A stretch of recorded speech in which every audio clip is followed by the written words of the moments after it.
September 17th is the 10th anniversary of Occupy Wall Street. And since that time, a lot of things have happened.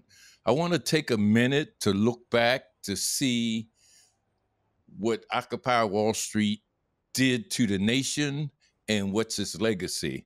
And so joining me today is two people that were there on the scene.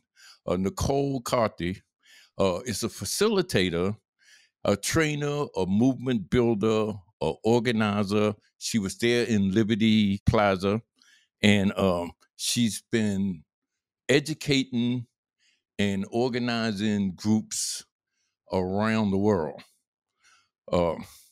Astra Taylor is a film director, a book writer. She was there also. She's a critic of today's democracy.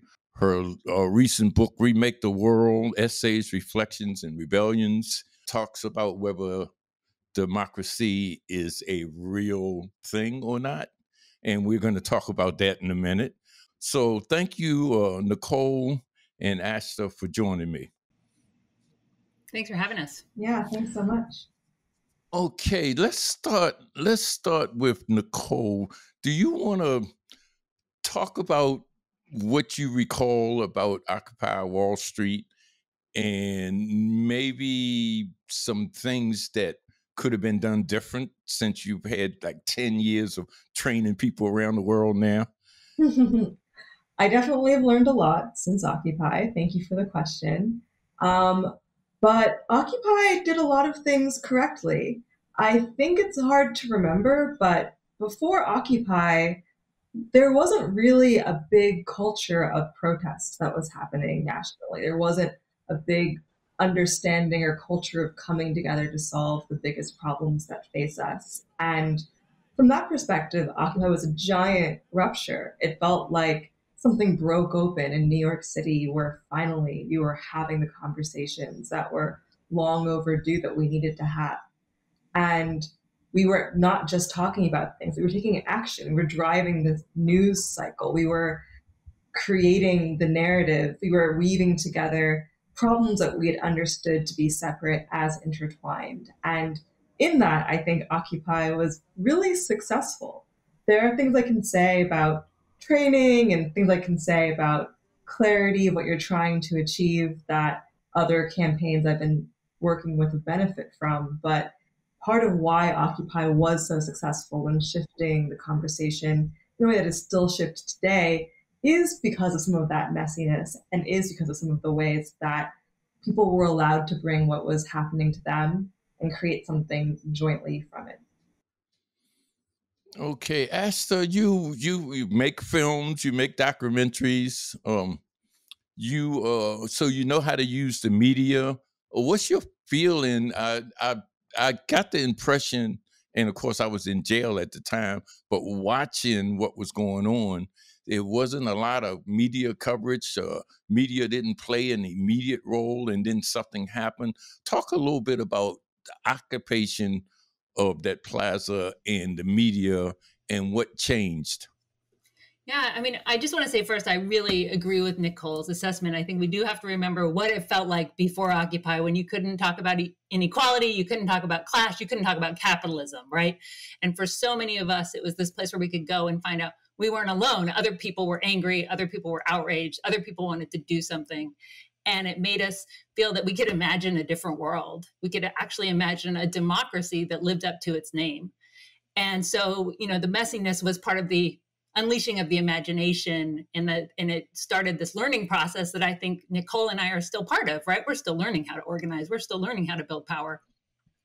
So you're right. You know, initially the media wasn't really there. Occupy made its own media. It was the first protest movement in the US that was live streaming, that was tweeting constantly, that was using those social media tools and saying, okay, fine, you know, not only does the political system not represent us, the media doesn't represent us. We're going to represent ourselves.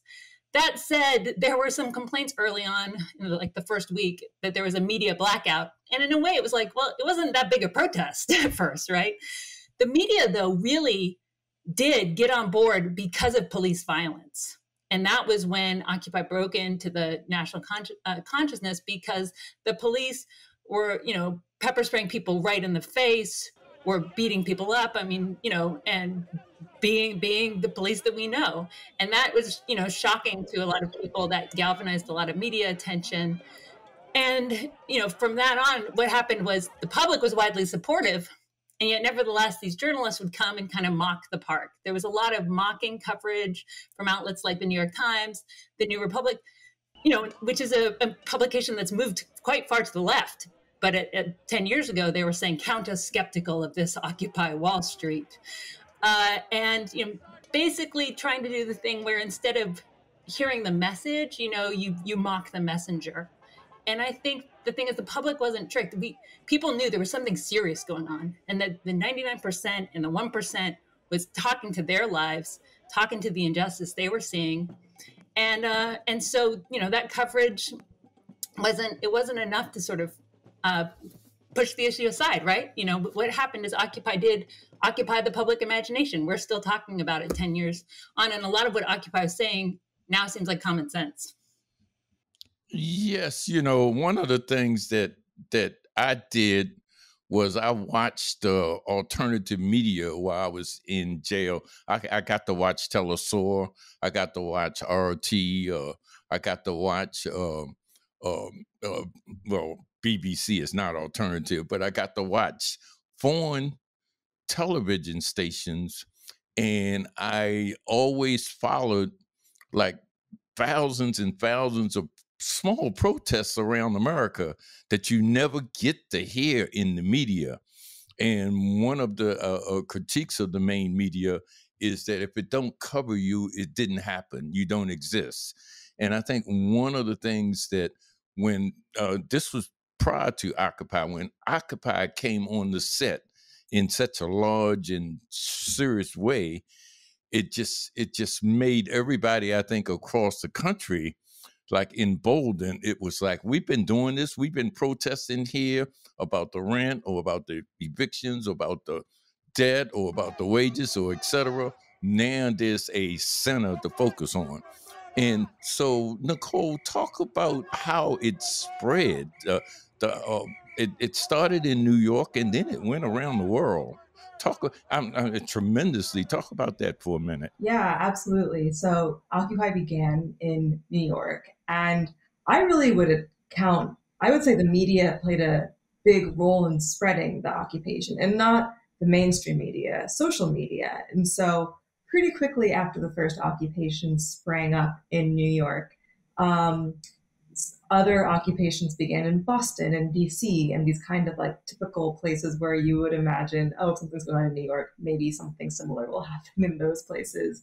But it was really when we were coming together around October 15th when we created the invitation through social media over Twitter to say, Occupy everywhere, actually. Let's take this globally. And then you saw occupations spring up in Hong Kong and London and truly around the world. And it was because Occupy was really the first social movement to a US-based social movement to deeply harness social media in spreading its what we would call movement DNA, but spreading the essence of the movement to other places so that it could be replicated in other localities. So Occupy created a model of decentralized organizing that has been built upon by the movement for Black Lives and the Sunrise Movement. It's the same architecture using and intertwining social media and organizing that has really driven the next 10 years of movement times that we've been in since Occupy.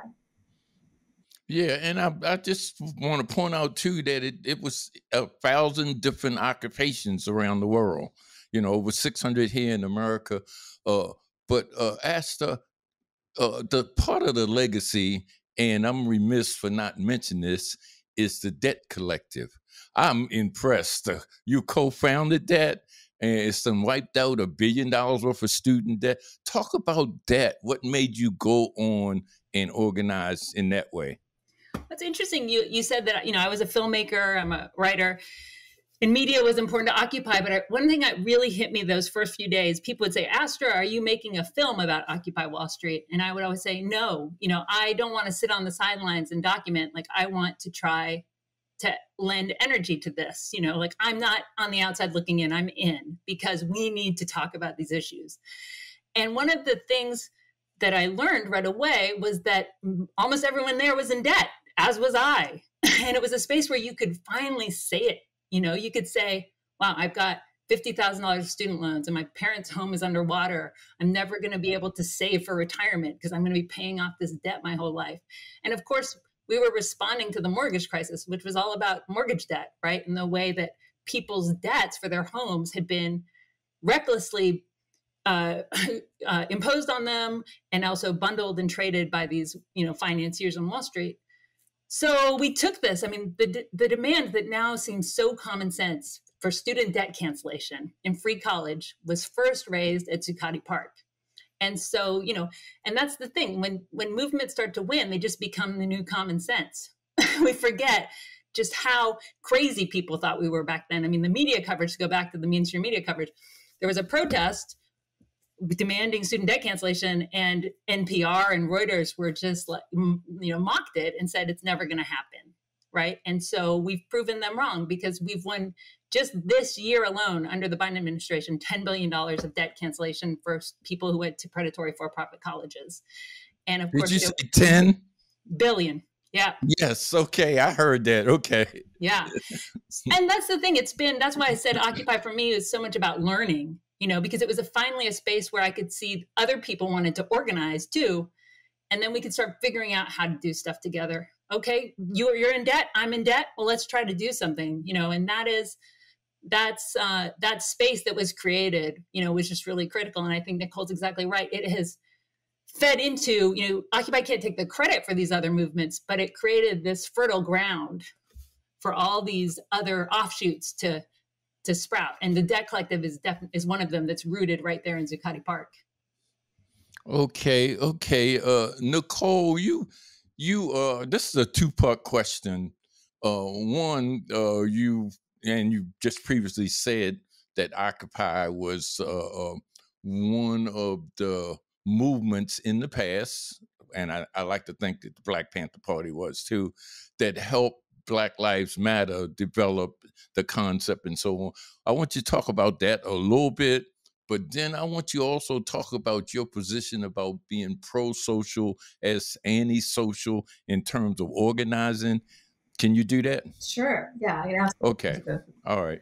Yeah, I think having been in New York for the past 10 years and being through Occupy and also watching Movement for Black Lives emerge, there's a lot of non-commonplace understanding of how just the literal infrastructure that Occupy created, the networks of organizers actually were mobilized and deployed to put on some of the bigger mobilizations in the movement of Black Lives, especially around 2014. The degree to which leadership saw Occupy and was inspired by it and informed by it, the degree to which people like me were involved in both and were taking lessons from Occupy and saying, hey, don't make the same mistake that we made over there, do something better, and how that actually was related. There's a lot of shared movement infrastructure, and there's a lot of unshared movement infrastructure as well, and a lot of different rootedness. I mean, Occupy had a terrible race analysis, there are some things that just were not present there at all. But there was a lot that is actually shared between those movements, the way that they use social media and also use organizing. That isn't that spoken about, how they're related and how they kind of have reflections of each other. So I think that is just one thing to know. And it's not just the movement for Black Lives, it's also the Sunrise Movement. It's also, a lot of us after Occupy Sandy, we took the lessons that we had learned. We took the things that had really succeeded about Occupy and the things that really didn't work. And we said, how can we bring this to a new generation of movement leaders and give them the tools that we didn't have? And part of that actually created the fertile territory and the, theoretical understanding and tools and support for a lot of the movements that we see today, from Sunrise Movement and a couple of other things. There's a really direct lineage between the learnings from Occupy and also other movements, the Dreamers movement, and those movements today. So we're getting better. We're in a practice of learning. And I do think that, to answer your second question, one of the key pieces of that is this kind of turning from sort of antisocial, let's build a treehouse, clubhouse. If you have these politics, you're in. If you don't, you're out. Like antisocial organizing to pro-social organizing, being like, actually, let's try to talk to the public. Let's try to get people on our side. Let's try to invite people to participate and not just have a little clubhouse, which is the organizing that I had been a part of before Occupy, a very strong cultural trend in the left, and this turn towards, actually, the public is on our side. Let's organize them and bring them in so we can actually vie for the status quo. And I think efforts like Bernie Sanders' 2016 and 2020 presidential campaign really helped and built on the fertile ground that Occupy created, and bringing those messages to more people. And I want to be really clear, like, Occupy laid the groundwork for the relevancy of that candidacy. It wasn't the other way around. You know, Bernie was kicking around for decades, but it was shifts in the public understanding, shifts in a decision to make pro-social organizing happen that created the terrain for these deeper political efforts like the Bernie Sanders presidential campaign. So I think Occupy is a great testament to the value of trying to organize regular people and bring them in and not just turn towards a sort of like holier than thou position of organizing. Okay. And Asta, since she brought up Bernie Sanders and the Democratic Party and that particular impact that Occupy had in terms of allowing that voice to be heard after 35 years or whatever,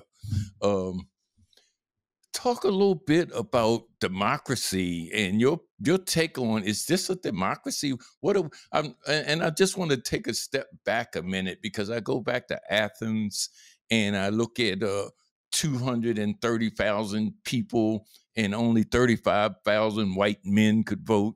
The rest were either women or slaves. So that's like kind of scary, you know, 1 out of every 4 people or 1 out of every 7, I guess the math is, had the right to vote. Everybody else was subjugated to their decisions. So what are we looking at now with the ruling class owning and controlling, you know, money is speech? Talk about democracy a little bit, what you see. Yeah, I mean, we don't live in a democracy, you know, in the sense that the democracy means, and we do use that ancient Greek word, democracy, demos and kratos, which means the people have power. And that's not the situation we're in. And I think so one thing Occupy did that I'm really grateful for is it basically said that, right? We're not living in a democracy. Like our representatives represent their donors. People often had dollar bills taped to their faces, you know, like we're being silenced by big money. That was a big motif. Also, we have to remember that Citizens United, the Supreme Court decision, had just passed, which basically said, yes, money is speech and donors can funnel dark money into campaigns. And so, you know, people, one word to say, and it's another word from the ancient Greeks, is oligarchy, rule of the few, rule of the rich. That's what we're living in. And so I think that was a really powerful thing, because before then, you know, I think it's always, we keep going back. What was it like before Occupy? There was the Reagan capitalist idea that capitalism and democracy are the same. They're married. So you can't have one without the other. And I think we've broken that now, right? Because actually capitalism is very undemocratic, because it's about concentrating wealth, concentrating power. And so at least now we're having a more honest conversation. But to be honest, you know, Occupy raised all sorts of questions for me about what democracy actually is, because Occupy had a very decentralized structure. It had these general assemblies anyone could participate in. They were very beautiful. They were very exhilarating. They were very powerful, and they were part of Occupy's DNA, as to use that term. But they were dysfunctional as ways of sustaining an organization, sustaining infrastructure. So I went out, in addition to building the Debt Collective with my comrades I met there, I made a film called What is Democracy? And wrote a book about democracy, because I think we're still figuring out how it is to share power. It's not something we do in our society every day. So we're pretty bad at it. And that's part of what, that's part of this learning and figuring out, what actually does it mean to make sure that people's voices are heard, and to make sure responsibilities and rights are shared, and all of this stuff. So yeah, we are, but I think the baseline thing is, is that you cannot have political equality, which is at the heart of democracy, if you don't have economic equality. Right. If wealth and power are so concentrated, and of course in this country that's racialized, it's gendered, it manifests in all these forms. But you cannot have democracy in a world where there's a 1% that takes all the gains and all the profits. Okay, so final words, Nicole. You get to say how you feel 10 years later, and what we need to take away from this. That's a lot, I know. 10 years later, I mean, I think the past 10 years speak for themselves around the impact of Occupy. I think the status quo has been so shifted. We are living in the world Occupy created, and every movement that has emerged in the past 10 years is a testament to the power of Occupy. So I would say, let's keep going. Let's keep building and creating movements that are powerful. And maybe controversially even, let's do something that Occupy was quite resistant about, which is recognize that we can actually be the ones in power in our democracy and make a real pivot towards that. Occupy was very skeptical about the role of government for good reasons, but right now we're in a moment where there's a real attempt to have a minority rule, sort of fascist authoritarian faction controlling what happens for each of us. And so my hope is that we'll be inspired by Occupy and how it trained people to come together and actually solve the biggest problems that face us, and take responsibility for our future, and do that with our government and our lives. Okay, Astra. Yeah, I mean, very much on the same page. I mean, I do think, in many ways things are worse right now. The minoritarian, authoritarian threat, of basically a Republican Party that's like, well, we're never going to win majorities in elections, so we're just going to disenfranchise people, which is what they did in the past. That's an American tradition, right? It's not something that new. That's there. And then a Democratic Party that's still beholden to corporate interests, but we can vie for power in that and in other domains. And we have to do it all. We have to strengthen unions. We have to strengthen debtor organization. We have to strengthen tenants unions. We have to organize on campuses. Like, that's the thing. We can't cede any terrain where we might have power. We cannot afford to leave power on the table that we can use to improve people's lives. So I do think, but I do think, a decade later, I'm proud, and I'm kind of astonished, because the truth is the people planning September 17th, 2011, they didn't think they were going to be able to stay the night. It was illegal to have 20 people gather in New York City. And, it just used to be impossible to have a defiant protest. So, they stayed the night, and then they also changed the world. And so I think that for me is one lesson, as folks like Nicole and I kind of become more, seasoned in our organizing and stuff, is don't lose that element of imagination. You actually never know what's possible, right? And I'm trying to remember that. Like, who would have thought that by camping in Zuccotti Park, that this would be the result, right? That you would actually change the sort of class consciousness of this country. Of course, we have so much work to be done, but just like that sense of possibility, of imagination, of that we have to keep fighting, for me, is one of Occupy's gifts. Okay, that's the final word then. Thanks, both of you, for joining me. And continue the good work that both of y'all are doing. I actually just reading your materials kind of educated me, and I'm 75, so I actually learned stuff. But thank you for joining me. Well, thank you for laying the groundwork and for all that you did too. And that's the thing, movements grow and learn from each other. And we're all part of a trans-temporal thing, you know, past and future together. Yes. Thanks so much for having us. Really, Okay. This conversation. All right. Thank you for joining this special episode on the 10th anniversary of Occupy Wall Street.